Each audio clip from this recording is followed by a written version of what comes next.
अधिक मास विशेष ऑफर्स फक्त कैलास अडगावकर ज्वेलर्समध्ये.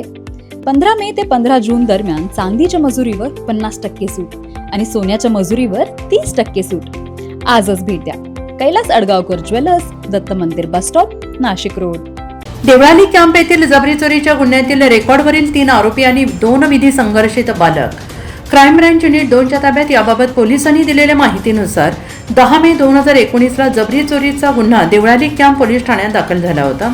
सदर गुन्ह्याचा तपास करत असताना क्राईम ब्रँच युनिट 2 सहाय्यक पोलीस उपनिरीक्षक शंकर काळे, पोलीस अंमलदार सुनील आहेर यांना मिळालेल्या माहितीने सदर गुन्ह्यातील संशयित आरोपी अभिषेक कमलेश पंडित, आशिष राजेंद्र सौदे, प्रथमेश सुनील बनसोडे वडनेर गावाजवळ नदीवरील पुलाशेजारी बसले असल्याची माहिती मिळताच पथकाने सापळा रचून त्यांना ताब्यात घेतला आहे.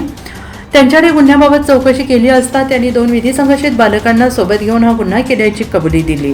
पुढील तपास देवळाली कॅम्प पोलीस ठाण्याचे पोलीस करत आहे. सदरची कामगिरी पोलीस आयुक्त संदीप कर्णिक, पोलीस उपायुक्त किरण कुमार चव्हाण, सहाय्यक पोलीस आयुक्त संदीप मिटके यांच्या मार्गदर्शनाखाली क्राईम ब्रँच युनिट 2 सहाय्यक पोलीस निरीक्षक हेमंत तोडकर, समाधान हिरे, पोलीस उपनिरीक्षक बाळू शेळके, सहाय्यक पोलीस उपनिरीक्षक शंकर काळे, गुलाब सोनार, पोलीस हवालदार सुनील आहेर, प्रकाश महाजन, अतुल पाटील, मनोज परदेशी, वाल्मिक चव्हाण, प्रवीण वानखेडे, पोलीस अंमलदार सुनील खैरनार आदींनी ही कारवाई केली आहे.